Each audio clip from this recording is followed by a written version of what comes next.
Hello everyone and welcome back to another video on my channel PokePidge. Today is going to be very much off the cuff because I've literally been in the house 2 or 3 minutes, and that is because today was the release of the latest trailer for the Pokemon game Sword and Shield. It was a 16-minute long presentation and it showed us new Pokemon, new areas, new dynamics within the game, new characters, and there is loads to explore. Let me start off by saying that I thoroughly enjoyed the new Pokemon they showed to us today. For example, Wooloo looks like the new sort of normal starter within the region, similar to like a Rattata or a Sentret, you know, Zigzagoon, that sort of thing. And I fully believe it has the capabilities to be one of the most favourite ones of those. None of them have been particularly liked over the years, you know. I know Bidoof has become a bit of a meme and a joke with some people, and that's fair enough. But none of the none of the initial normal types have been that popular. But I fully believe that Wooloo is going to change that. What will it evolve into? Not entirely sure. Is it even your first initial sort of normal starter? I don't know. However, it could well be. It's one of the cutest ones out there. If it doesn't learn a move Rollout at any point, then I don't know what will. It's got a new unique ability, which I can't remember the name of, but essentially if it's hit by a move, the opponent's speed will drop by a stage. I don't know if that's a physical move, again, can't quite remember. This is just an initial thoughts video, but either way, it's a good unique ability to have. We had a whole host of other Pokemon as well, and I'll probably go into those in another 4-part series, analysing this trailer in more detail. However, all of them were pretty damn good. Is it Dreadnought was one of them? That looks awesome. A water rug type, 4 times weak to grass, but either way, it looks really powerful. I don't think that one's going to have any evolutions, but only time will tell. Either way, I really love the direction they're taking these Pokemon. And of course, the big reveal to us was the new dynamic. Generation 6 brought us Mega Evolutions, Generation 7 brought us Z moves, however, Generation 8 has brought us Dynamax. I'm not 100% clear on how this works, but at some point in a battle, your Pokemon for 3 turns can become huge, an absolute giant. It reminded me of the, was it not Attack of the Prehistoric Pokemon? Maybe it was, I don't know. The one from the first generation of anime, when you have an Alakazam and a Gengar that get massive, and as well as that Jigglypuff that turned up massive. You know, that sort of thing. And I think it's going to be a very interesting battle technique. We finally found out why stadiums were used for Pokemon gyms, and it's literally just to hold those Dynamax Pokemon. It's pretty awesome.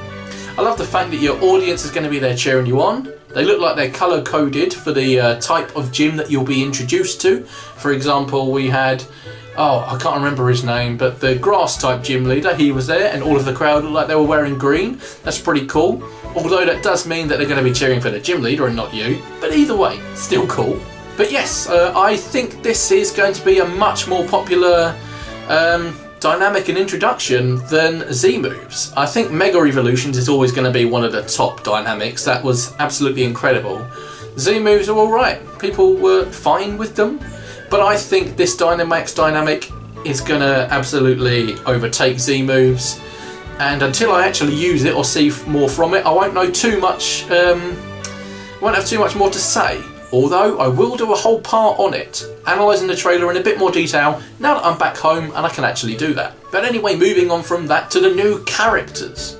We were introduced to Professor Magnolia, only the 2nd female professor in 8 generations. She looks like a lovely old lady that knows a lot about Pokemon, and of course her, I think, granddaughter is there to help you along the way, which is pretty cool. It had shades of Blue from Generation 1 in there. However, Blue isn't actually going to be your rival. Someone called Hop is. And I hope he's not a friendly rival like we've had for 4 million years since Blue and Silver in Gen 2. Hop is the little brother of the champion of the region, Leon.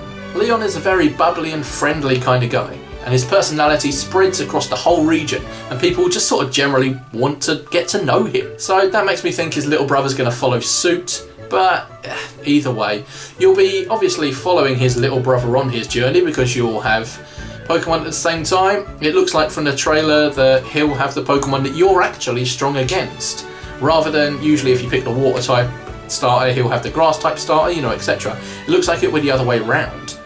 Interesting, but hey, we'll see. Finally, of course, we were shown to the wild area. And may I just say, the bit I am most excited about in this whole game is the fact that you can move your camera around 360. I think this is as close as a Pokemon game is going to get to becoming open world, you know, so that you can actually explore around the region. However, it's going to be limited space that you can go to, but still, the fact that you can move the camera around is absolutely incredible. I really love that. It looks like in doing so, you can actually see Pokemon in the wild. The initial trailer showed us someone just walking through grass and the wild encounter started. However, we can actually see Pokemon in grass in this trailer. Also, we see the exclamation mark showing that there's a wild Pokemon there. So, how is this going to work? There are special areas dotted around the place, you know, like the sort of sandy areas or a rainy area, and that's where we see Pokemon like Tyranitar and I think Seismitoad. So, are we going to get Pokemon that are unique to certain areas? And are we going to be able to see them in the overworld, just like we did in Let's Go? This sort of indicates that we might be. I'm really looking forward to that if so, because that's where Let's Go really nailed it. Of course, we had the online raid type feature, where up to 4 players can basically battle a Dynamax giant Pokemon. And it looks like you can go Dynamax yourself if you need to beat it.